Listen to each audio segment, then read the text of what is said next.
The meeting was sealed tight, polished with reflecting quarterly figures no one truly believed. Voices stayed calm, rehearsed, confident.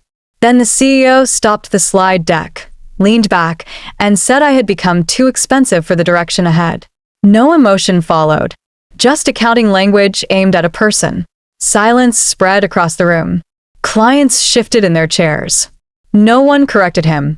No one defended context or contribution. I felt something detach, quietly, precisely. It was not humiliation. It was clarity. He no longer measured value, only cost. And in that stillness, another truth surfaced. The loyalty in that room was not corporate. It was personal. I understood then that nothing had been taken from me. I had simply been released. Years earlier, my role had never been announced. I did not dominate meetings or appear in articles. I worked between margins, where problems arrived before agendas were written. When contracts stalled, clients called me. When trust fractured, they waited for my response. I knew their internal tensions, their risks, the compromises they never voiced publicly. I earned that access by protecting them, not by selling myself. The company believed processes created loyalty. They believed documentation replaced judgment. I understood something quieter. Experience is carried, not stored. Relationships do not reset when roles change. While leadership focused on systems, I was maintaining memory. And memory moves when its keeper moves. After the meeting, nothing dramatic followed. I kept my schedule, delivered outcomes, attended discussions. But I stopped correcting narratives that bent my work. I stopped absorbing consequences for decisions made without context. I no longer rescued timelines quietly or reframed risks others dismissed. I let choices stand exactly as made. Clients noticed first. Responses slowed. Meetings ended unresolved. Confidence thinned. Management assumed disengagement. They missed the difference between absence and withdrawal. I was still present, but no longer compensating. Pressure redistributed. Accountability surfaced. What they interpreted as decline was preparation. I was watching the structure reveal its own weaknesses, without my support holding it upright. The first call arrived without warning. A client bypassed official channels and asked to speak privately. Not urgently. Precisely. They asked whether independence would change how I handled their situation. I answered without strategy, without pitch. I explained how I would protect their interests without internal interference. The line stayed quiet longer than expected. Then they thanked me. Days later, another call came. Then another. None carried complaints. They carried decisions. I realized loyalty does not perform. It moves quietly when trust is tested. These were not departures fueled by emotion. They were corrections. People returning alignment to where it had always lived.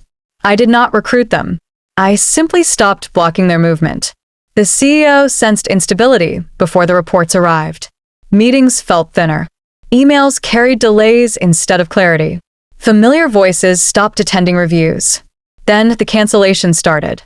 Respectful messages. Neutral language. No conflict. He asked where the clients were going. No one answered directly. Data offered no explanation. The truth was inconvenient. They were not leaving services. They were leaving leadership. Relationships do not disappear loudly. They detach when recognition disappears. By the time numbers confirmed it, the room had already emptied. Influence had moved elsewhere. Loss was no longer theoretical. It was scheduled, documented, and irreversible. I submitted my resignation calmly. No speech followed. No leverage applied. Silence came first. Then a meeting request. Then concern disguised as curiosity. Then urgency framed as opportunity. The offer exceeded my previous compensation. It arrived quickly, precisely calculated. I declined without negotiation. Not as a tactic. As a conclusion. Money had never been the issue. Respect had. Once respect is reduced to a number, recovery is impossible. Numbers adjust. Trust does not. They assumed the conversation was about retention. It was about recognition. By the time they understood the difference, the discussion was already over. Independence simplified everything. Decisions were no longer diluted. Accountability returned to the center. Clients paid for judgment, not titles. For access, not hierarchy. Conversations became shorter and more honest. Within a year, my income doubled. Not through pressure, through alignment. I chose work instead of inheriting conflict. I accepted responsibility instead of navigating politics. Time felt cleaner. Outcomes felt direct. For the first time, expensive meant intentional. Not accused.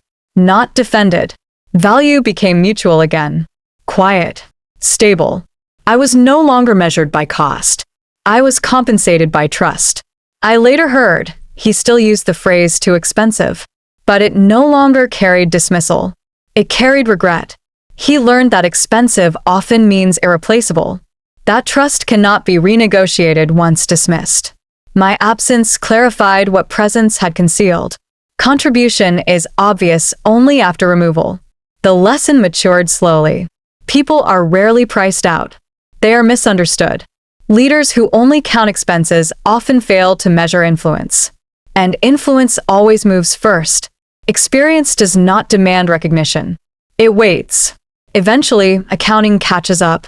By then, value has already relocated. Some lessons arrive late. They still charge full cost.